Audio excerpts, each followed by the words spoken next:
Ladies and gentlemen, welcome back to the Flamingo Sundays podcast on a very, very gloomy and wet Thursday in Sydney, and I thought there was no better fit for this Flamingo Sundays podcast. I'm running an ultra marathon on Sunday, and I thought I need someone who's shown me up by 8 times. Yeah. Mr. Ben Abstacker, mate. 8 ultra marathons, 8 states in 8 days, 2 weeks ago. Yeah, thank you very much for having me on board, and yeah, shout out to everyone out there getting after it and getting after it hard. Let's go. Mate, before we jump into your backstory, let's chat about that. 8 ultras. Yeah. 8 states. Yeah. This 8 is every days. state in Australia. So, over 8 days.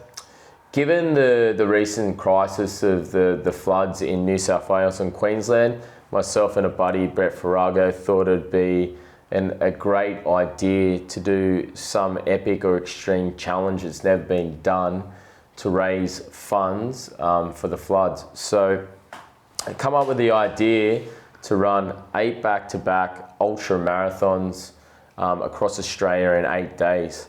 Now, logistically, anyone that's tried to travel around Australia in 8 days would know that in itself is fucking very hard.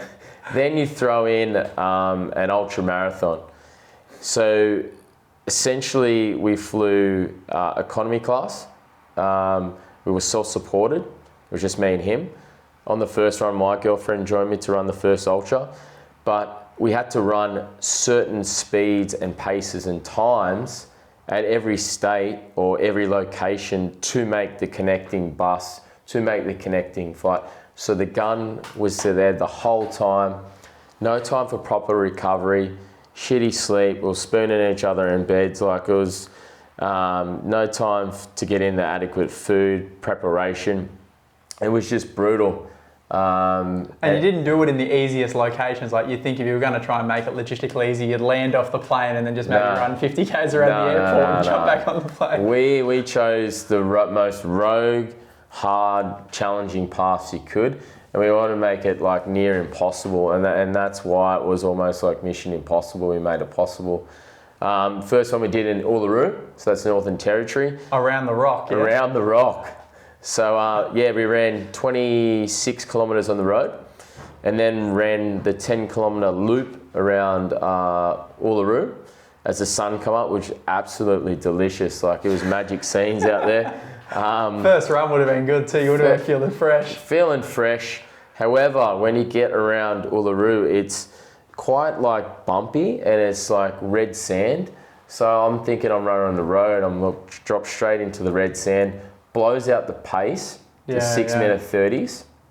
We have to run 5-minute 30s, otherwise we miss the bus. So I've got myself and my girlfriend Gabby. We're running around Uluru, looking at the time, realising, fuck, we're not going to make it. Other guy, Bretty's been smart and kept running on the road. So we've decided it's a good idea to ping it out on the road. By that time, it's 33-degree heat in the Northern Territory.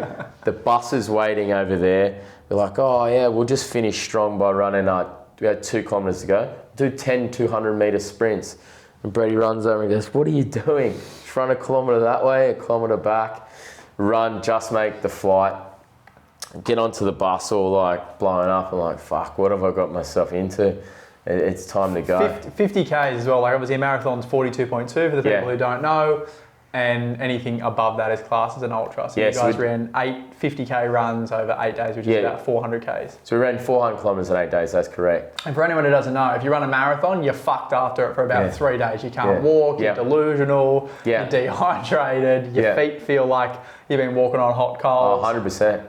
And you did 8 Ks more than a normal marathon, then had to jump on a bus, then had to get around, get on flights. Fly. We flew to Melbourne after that. So what's that, like 3-4 hour flight as well? Yeah, 3-4 hour flight. You're like in economy, your legs are all cooked. You're starving, so I was ordering like $80 worth of plane food. And they were like looking at me going, what is going on?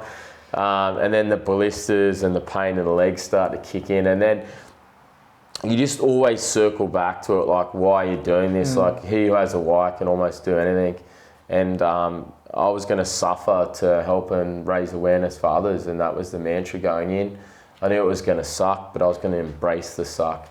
And mate, over that course of the week, you got media coverage. You had, you know, people supporting you all over Australia. It was pretty crazy. It was absolutely unreal. Like the Gold Coast got around us a lot.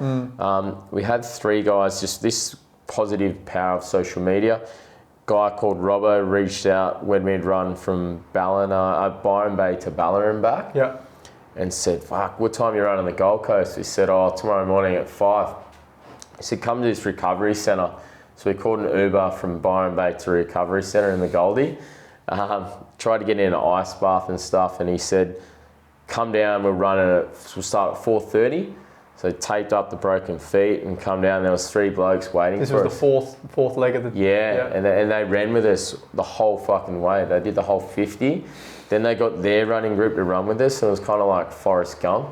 Like 30, 40 people joining us down this road, and it was just unreal scenes, and you're just buzzing each other up, and the media got around it, and it was awesome. Fucking cool, man. Yeah. Where did all this come from? Like to do that, one, you got to be fit enough to be able to do it, right? Like, you know, not an average punter could just jump out there and run 400 clicks. Yeah. Where did it all start from? One, with the mindset component of this, and then, you know, the want to push yourself and drive. So firstly, an ultra. So anyone running an ultra or a marathon, the first 80% of the run is done with your physical capacity, which is your body.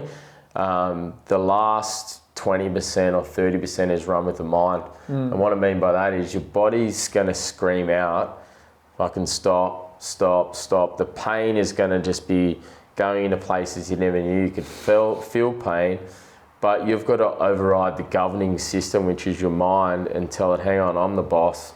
We're going to do this. We're not fucking stopping. And do something we don't want to do. Yeah. And where this come from is I find extreme amount of peace or flow when I'm at this outer threshold or outside my comfort zone. Really, that's where I feel most alive. I don't feel alive when I'm like cruising, comfortable, just doing mediocre things. Yeah. I like to go extreme. I've got an extreme personality. And that's where I live my life. Just everything is just on the outer thresholds of extreme. Whatever I do, and I'm always got that attitude that anything's possible and there's no limits. And when did that start in your life? Were you born like that? Like ever since you were a kid, you always wanted to? Yeah, I think it comes because I grew up in the bush, right, the country, New South Wales. Saw you ride bikes the other day. Yeah. I used to race back in the day. Yeah, so even in like going into motocross, like I was 4 years old, had no fear, wanted to be the next Crusty Demons. And I'd just like ping jumps, and I spent 50% of the time off the bike and in hospital because I used to go that hard. I had no fear filter. Yeah. So I come from there, and then it come from like being a country boy, catching snakes, lizards, and just hunting and all that sort of stuff around that. All the fun stuff. Yeah, and I think that just hardwired a dopamine chasing mentality.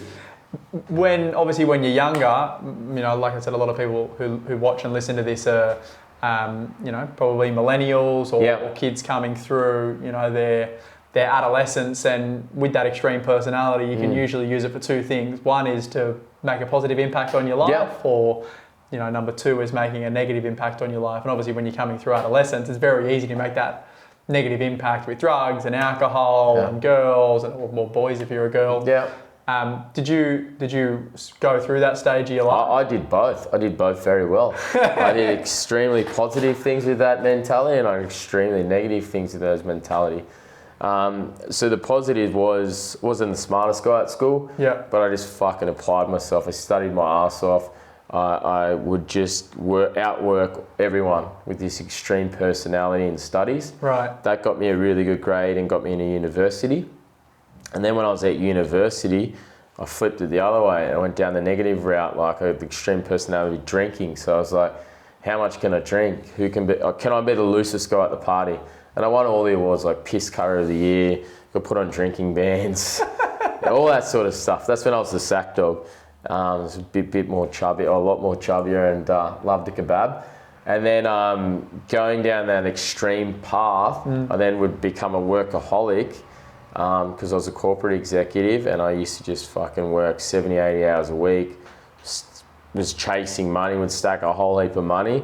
But the negative side was like, when I'm going back the other way, I'm blowing myself up with drugs and alcohol and when I was single, women, and just dopamine chasing. So like I can setting the filter right up here and I could go on benders for days with the same mentality. So it's like you got two wolves. You got a good wolf, you got a bad wolf, and the one that you feed will become more powerful. So it's always being mindful of, I've got that extreme personality. If I feed the bad wolf, I can be really bad, and if I feed the good wolf, I'll do good things.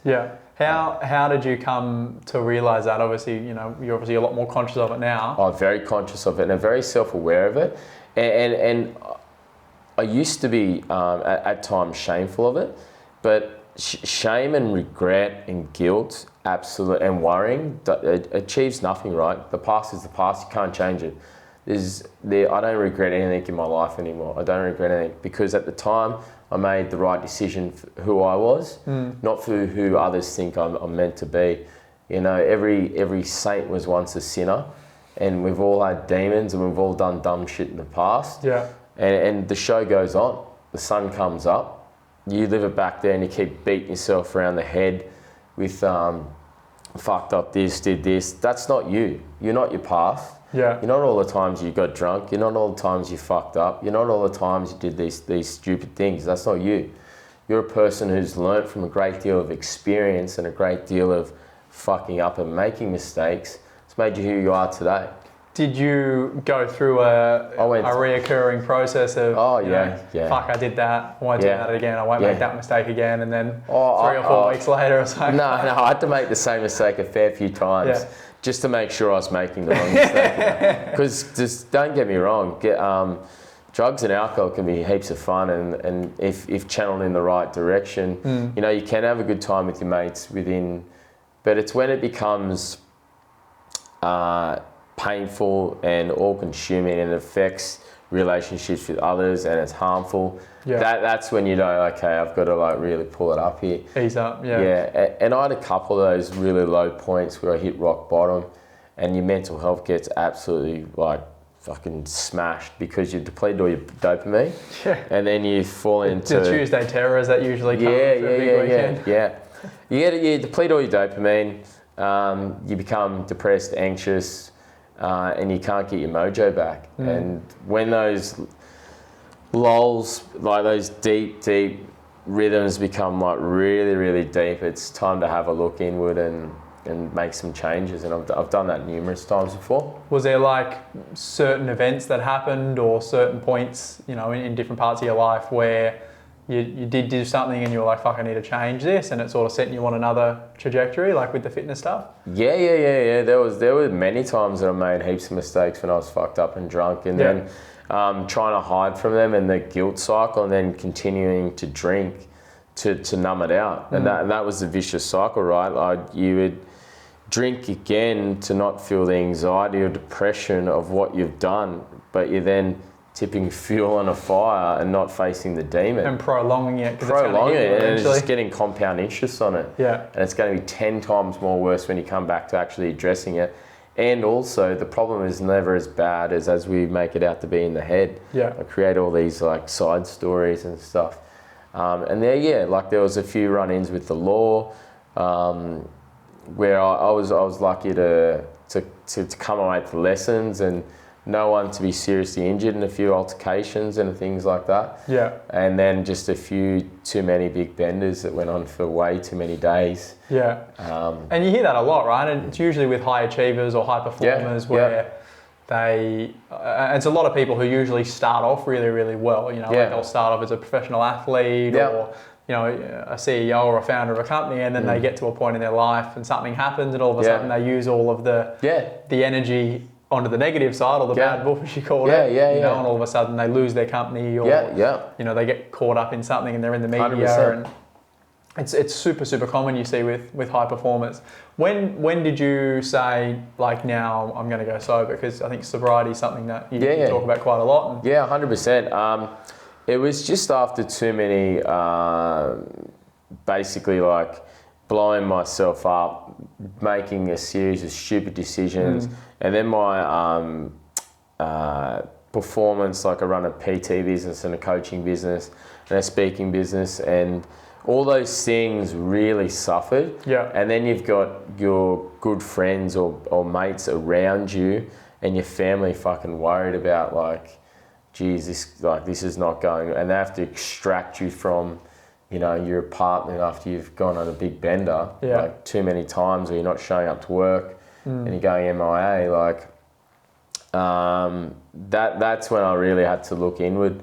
And then look, I'll stick my hand up and say, look, when you hit that and then hit rock bottom and then you think you're a complete fuck up, and then in that rock bottom space is a beautiful time to rebuild yourself and really gain some wisdom, like turn those wounds into wisdom. Yeah. And for me, it was being vulnerable to say, hey, I'm not okay, like rather than this stoic, strong motherfucker. Yeah. And putting my hand up and say, look, I've got a problem with drinking. I've got a problem with this. Yeah. I then seen a psychologist, and they're like my mindset coach. And I've used this psychologist now. It was weekly, bi-weekly, now monthly. He's got me to a stage at monthly. And I've been able to manage all those behaviours and vices with him and having open conversations. Yeah. And now is like sobriety something that you encompass and... Yeah, but I don't go completely sober. I go sober within stages, right? I'll have challenges, and then if I do choose to drink, I don't do it in an unsafe environment. What I mean by that is like I choose to go away camping with a girlfriend who I like love and adore, and I would never want to fuck that up. Yeah. So I keep it in the padded walls there, and I also drink with like family that will look after me. Yeah. I don't want to hang around with people that just want to see me blow myself up and they're not there for you. I just don't go near those environments. Don't really drink too much in public either. I just drink in safe environments, and it's very far between. Yeah, that's gold. So if you were to do it, you're only going to do it with people who don't want to see you fucking blow the doors off, and you know. And they will pull me up on it, like you've got your minders that will pull you up. Hey, bro, don't, like, you're starting to get really loose. Your shirt's off, mate. You're in the pool, yeah, mate. Yeah. And they're the people you want around you. And also, just I've learned how to navigate with my drinking, because I drink with such intensity and ferociousness. Like I used to just skull drinks and shots and stuff. It's like looking at myself in the mirror. That's me. Yeah, and I could scull 10 drinks. And so what I now do is when I go out, I'd have like a mid-strength beer or something not as strong in a tall glass, and I really keep an eye on the first couple of drinks rather than just going in charging.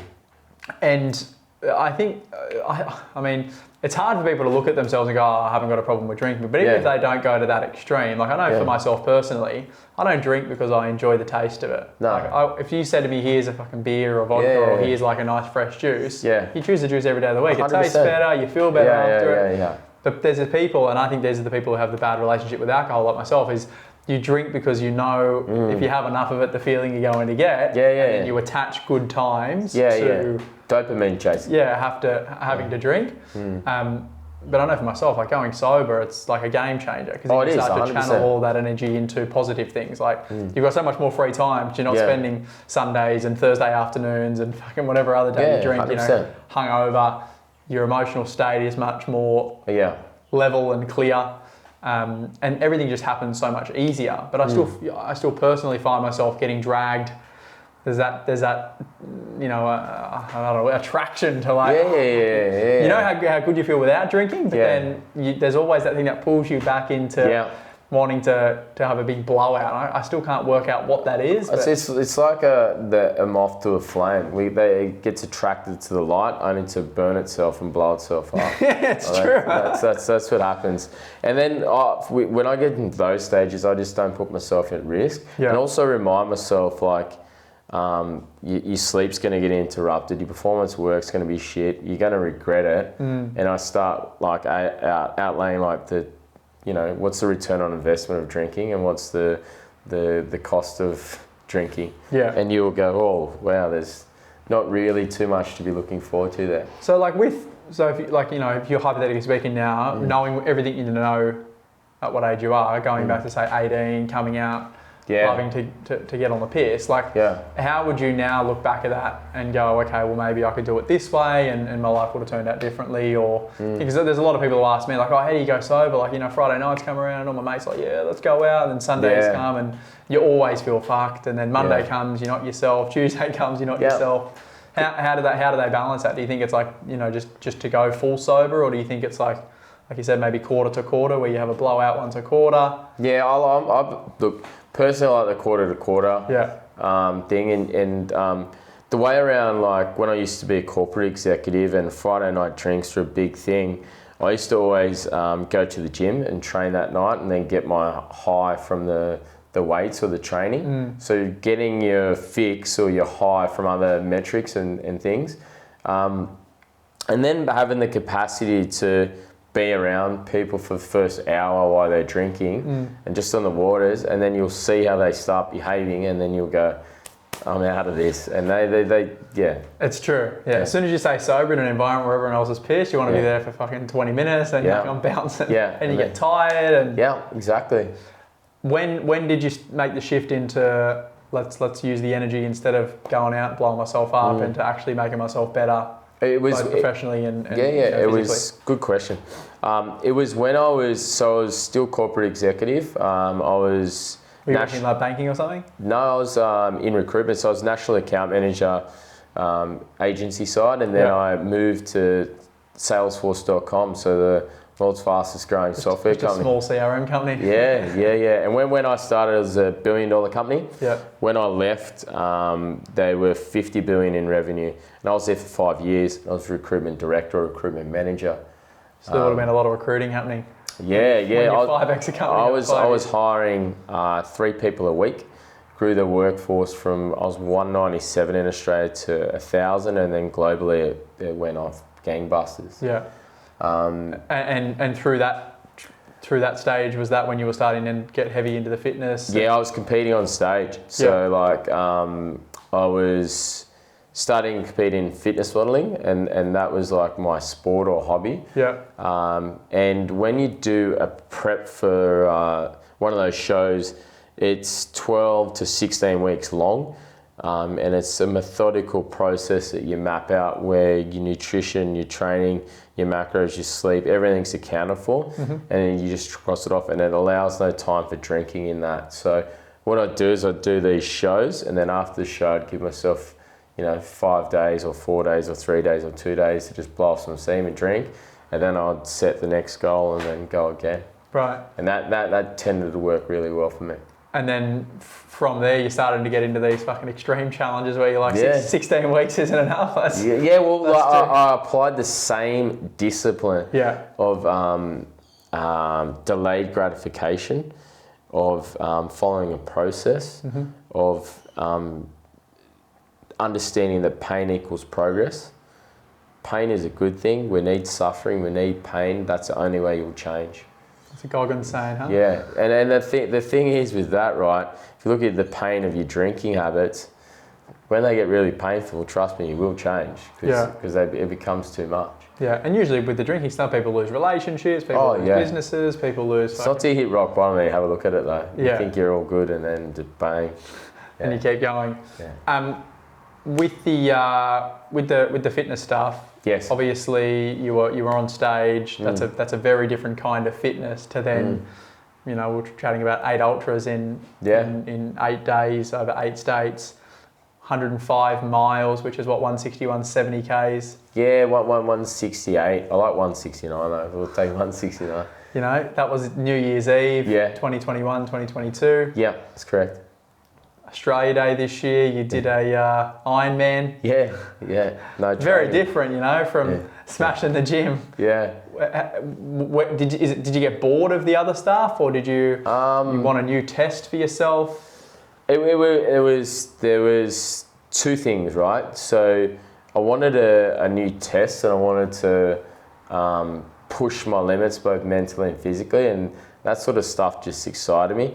But then I wanted to have some purpose behind why I was doing these endurance events and stuff. So, with being on stage, I'm trying to be the most jacked, ripped, shredded Adonis on there. And then I've won 4 Australian titles doing that. I've become a pro and I've competed on the world stage. Yeah. But that's so just, you hit the pinnacle of that. Yeah, you hit the pinnacle of that. But it's all about you. Yeah. Obviously, you're going to give inspiration to others around on their journey in that scene to be their best, both mentally and physically. But then I figured out like these extreme challenges, I can have a why behind them. Mm-hmm. So Australia Day on January 26 was to raise awareness for Aboriginal rights and freedom. And that was to tell a story, or my way of telling a story. So I did the swim in the white budgie smugglers Australian flags, which represented like us coming to Australia.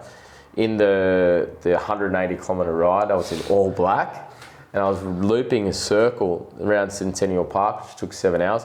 And that's to represent like Aboriginal rights, going this constant loop and battle of being in and out, not being recognised, injustices, assimilation, just crazy, social injustices and all that.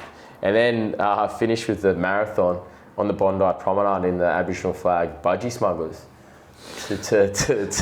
Crazy. Yeah. By yourself as well, right? Yeah, Like I think you yeah. had a couple of people join you, but Yeah, it was a solo gig. Yeah. I did have my girlfriend join me for the bike ride. Yeah. And I did have Jimmy Smith join me for the bike ride and I the seen run. that. And Yeah. his bike broke or something. He's a big unit, right? Like a big fucking footy player, strong lad, probably about like 110 or 115 kilos dripping wet at the time. Thinks it's a great idea to use an electric bike to keep up with me and wear no helmet. We get to Centennial Park, electric bike motor fails. So he's now got a 70 kilo bike With no motor. that he's got to trug around Centennial Park. And he's just doing it For 180 Ks. Yeah, he's just doing it in budgie smugglers. Also has no helmet on, so the cops pull him over. He then runs to Kmart and gets a pink children's helmet. Dora the Explorer special. Yeah, gets a Dora Explorer helmet, finishes it, and then puts 10 clicks down on the promenade with me on the run. So, And then what about the 105 mile New Year's Eve? Like, again, extreme. Most people New Year's Eve are spending it with family and friends, blowing the doors off. You're like, fuck, let's do 170 Ks on the legs. That one came about because I'd always wanted to run 105 miles or 100 miles. After hearing Goggins' story where he craps his pants and pees himself, like almost dies. That actually excites me, and I know it's a weird thing to be. I think that's twisted. They think it's twisted, crazy, sadistic, whatever it is. Yeah. I actually go, fuck, that's fucking cool, and I want to kind of experience something close to that. Yeah. And I just thought, look, I'm trained up, I'm down at the entrance. Were you fit though? Like, obviously the fitness that you use for weights is a different fitness, right? Yeah. Like being... I was just doing I was doing 440 and I was doing Murph. Yeah. And I was doing some punchy runs. Wasn't doing any long runs per se. But yeah, I just decided to sack up, grab an esky, put on the pink, pretty similar to these shorts, very delicious and fast. Pink shorts on, the speed dealers, a set of Vaporflies, and then I just grabbed a whole heap of like supplies and dropped the esky down on the Tuggerah Lake or lake entrance, and it's 11 clicks one way and back, and decided to run a fair few loops of that while everyone was celebrating New Year's. And it's busy at the entrance at New Year's too. So busy. So people are on the piss, they're letting off fireworks, they're all off their head, they're filming me going, what the fuck is going on? I get a few surprised looks going through the bike path the first couple of times. Yeah. They've then realised I haven't stopped for the last 4 or 5 hours. It hits midnight, people still partying. I'm like, what the fuck? Thought they were seeing things. I thought they were seeing things. Good. Yeah, they literally thought the drugs had kicked in and the pingers, and they're seeing things. But they kept seeing me, and I kept running around. And then my mind got pretty twisted around 1:20 in. The fireworks, people still letting off fireworks. And then I just pretended I was at war and I was running towards battle, and I was having all these weird conversations with myself. 120 Ks as well, folks. Not 120 minutes, 120 Ks in. Yeah. And then That's fucking crazy. had no support, had no music. And then I got to about 142 by the 8 o'clock. Well, the sun had come up, and I still had about 24. 8 o'clock in the morning. Yeah, so I'd run all night. Wow. What time did you start? 6 p.m. at night. So you've been running for fucking 14 hours at this stage? Yeah, I was been running. And this is where the body the hips start to jam up. You're not really running, you've got a weird sort of shuffle. And your body's just locking up. And so what I was doing was just throwing my head into the esky, smacking heaps of sweets, chocolates, caffeine just to get it rolling again, and then somehow fought through that. And how many hours did it end up taking you? It's about 17 or 16 and a bit, which is a pretty decent time. Just did it at about 6 minute pace, which was pretty good. Which is still quick. People run 10Ks at 6 minute pace. Yeah, 5:55s is what I ended up. And then, then bowled in New Year's Day at about 11 o'clock, and my parents were like, "You're fucking mad. You're crazy. Get to bed. Here's some Panadol. We'll get you some pizza." How long did you sleep for? This is the thing, when you do these very extreme events, people think, I personally can't sleep after, because for one, the pain going through the body is like a 10. Your whole body is just fucking screaming. Everything just hurts. When you try and roll over on your bed, it just jolts you. And then you've got this extreme amount of adrenaline in your system, which takes ages to get away. 170 big ones. Yeah, that was. So that was my way of celebrating or telling the story or the transcendence or the rebirth of the year before, which was 2021, which at stages nearly broke me with the alcohol and stuff. So yeah, right. So at the end of 2021, that was you saying this is where I'm going to put the stake in the ground. Yeah, this is a rebirth. Put all this shit behind me. Yeah, I'm a snake. I've just shed my skin. I'm having a rebirth here. This is Abstacker 3.0. Let's go. It's ready to go. Let's go. And I attacked that this year with fucking big goals list, a whiteboard in my apartment, and I've just been getting a red marker and crossing them off. So it's looking like a strong year. What's upcoming in the challenge department? Can you share any light? Yeah, we've got a few things coming up. In Savage September, we're going to do a Murphy. Savage September. I rename every month. Yeah. So May's called Machine May. Yeah, we call it McGregor May here. Yeah, that's good. I like that one. And then April was Attack April. And then, Juggernaut June. Yeah, Juicy July. Yeah. What's in September? We're doing a Murph every single day for 29 days. What's a Murph? So you got to, with a weight vest on, you've got to run 1.6 kilometres. You could do 100 chins, 200 push-ups, 300 air squats, and run 1.6 kilometres. Do that every day, 5 a.m. at the outdoor gym. Yeah. For anyone that wants to come along, it's free, it's on me, baby, and I'm going to be playing some delicious tunes. So I'd like to see that. But then on the 30th of Savage September, so day 30, I'm going to do a marathon Murph. I'm going to run a marathon, do 1,000 chins, 2,000 push-ups, 3,000 air squats. It's never been done before, so that'll be exciting. And 1,000 chin-ups. Bro, I struggle to do 5. I do a set of 5 and I'm that's all right.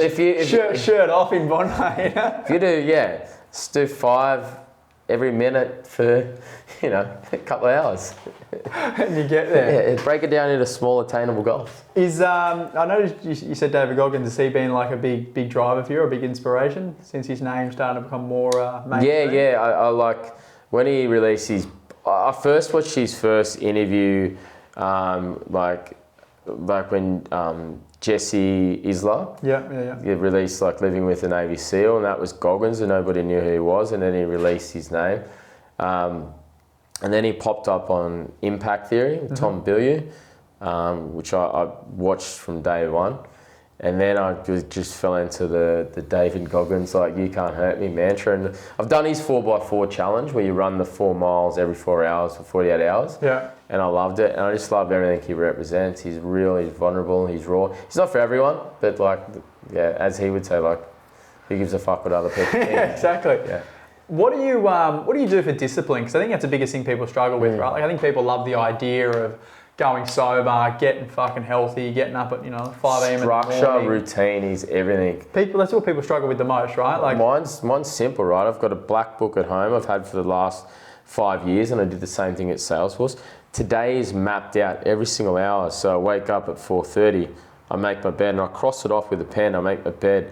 I play something, music, positive stuff from my apartment. I then jump up and down in front of the mirror.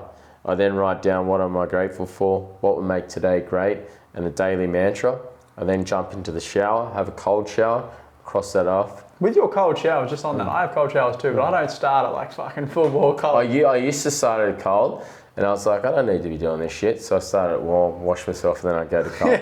Then you turn it to cold slowly. Yeah, and I'm like all about numbers, so I either finish it at 111 or 444 or 333 with the time on the Garmin. Yeah, right. So after the cold shower, what's after that? After that, I meditate with a calmer, and then I'll have anywhere from 3 to 6 glasses of water, and then I'll pat the cat, and I'll do a post to Instagram every day about a quote, and then I'll leave for work. And just rock and roll for the day. Yeah, and I do that every day, and everything's like crossed off. So what happens is you wake up in the morning, the discipline is you start stacking wins. So you build up this positive reinforcement of you crossing off like a domino effect, win, win, win, win, win. And then when you come to the day, you've got momentum. So whatever the world or universe or life throws at you, you fucking already got like a head of steam. So you're like, you can handle anything. Yeah. And when you do get thrown some adversity or some challenges, you're well equipped, like you're calm, you're measured, okay, I can fucking get around this. The obstacle is the way. Yeah. Yeah. Love that. Ryan Halliday, huh? Yeah. With what about nights? You do anything in the nights before 100%, you wrap up for the day?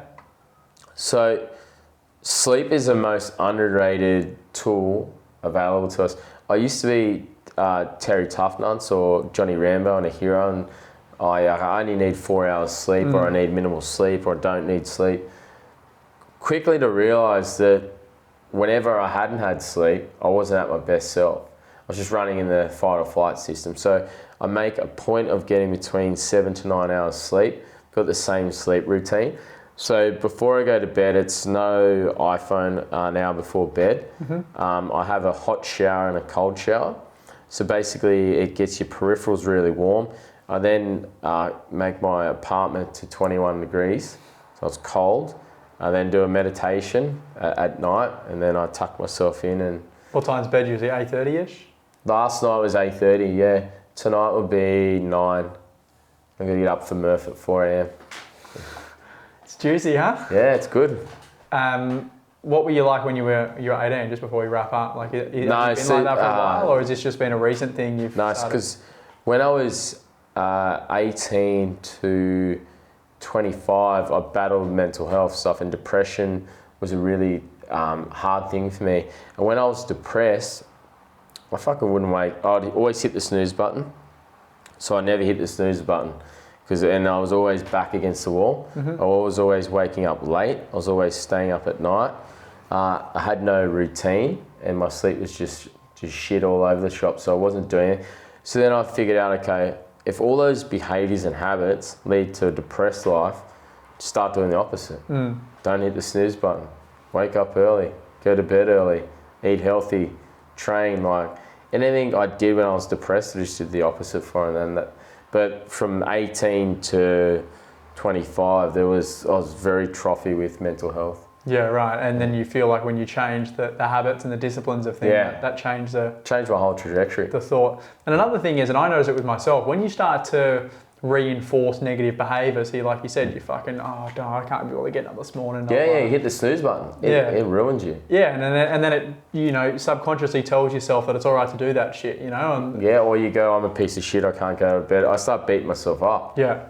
And then I hit the snooze button again, and then before you know it, it's fucking 9 o'clock, and you've hit it 10 times. Yeah. And you miss your three meetings, you haven't exercised, and now you're getting fucking shit food on the way out, and you're behind the 8 ball. You're already on the back foot. And life's just going to beat the shit out of you that day. 100%. I think that's one of the biggest things, is like the more negative behaviour you reinforce with being okay. It's like, yeah, fuck, that's all right, I'll do that. Or, I'll say that to someone that I'm going to do it and then I don't do it. You just keep reinforcing that it's okay to not stick to your word. You find with a lot of people, right? Like, it happens at the start of the year. 100%. It's like, January, we're going to fucking lose weight. Yeah. And then they don't do it and they're like, oh, it's okay. So it's all right to say things and not do it. Where if you're a person of your word, where you say you're going to do something and then you actually do it, you reinforce the behaviour of consistently sticking to what you say you're going to do. Discipline is the highest form of self-love available to us. That's gold. Yeah, it is. When you say you're going to do it. Yeah, and you're showing yourself self-love. If you go back on your word and personal integrity, it's not good. You want to be disciplined to show self-love. And then more disciplined you are, it sounds cliche, as Jocko says, you get more freedom. And people don't actually understand, if I'm disciplined, I've got no freedom. It's the other way around. Because when you're disciplined, you can allocate times to doing things that make you happy and joyful and bring you, great memories. And you have them in buckets because you deserve that. You've done all the things. There's nothing that feels so good as like a well-deserved holiday or rest after you've followed the process and you've been disciplined. With that in mind, ending and wrapping up, other than yourself, at Abstacker on Insta, there's some juicy stuff on there all the time. Oh yeah. Who else can people, follow and take things from that, like from your perspective, that is going to make them better, is going to keep them on the path? Yeah, so I'd say David Goggins. I'd say Tom Bilyeu. I'd say Joe Rogan interviews like an array of really great people. Mel Robbins, and then Jay Shetty. Gold. Yeah. A lot of people ask that question. It's like, what podcast can I listen to? What books can I read? So like, I really like Impact Theory. I like Joe Rogan's podcast. They're the ones that really, and Ed Milet's another great guy. He's good. Yeah, he's really good. And Andy Frisella, but they're very like alpha also, so you want to have a bit of like humility in there. Yeah. And obviously when you listen to that shit, you've actually got to implement it, right? It's very easy to get pumped up for a day and listen to a Goggins podcast or something like that. Inspiration lasts 2 minutes, but it's like you said, it's the discipline that actually... Inspiration will just get you going, like discipline will keep you locked in. And never leave the site or never leave... When you're pumped up, you have to act. If you waste that opportunity, the dopamine system doesn't like that. You have to act when you're pumped up. Yeah. Mate, what do you want to wrap up on? What's some gold you can leave for us? What's some gold diggers? Some gold digger juice. I think the gold digger juice right now is be kind to yourself, be disciplined, set yourself a ridiculously hard goal or challenge that's going to push you well outside your comfort zone, because that's where growth takes place. And do something that you want to do, not something that your parents, your family, your work colleagues, or your girlfriend or your boyfriend wants you to do, or your husband or your wife. Do something you fucking want to do. Do something hard that really will get you out of bed in the morning. And go down, write that shit down, tell people, put it up on the wall, and fucking let's go. Let's go! Right, let's go. Thank you, brother.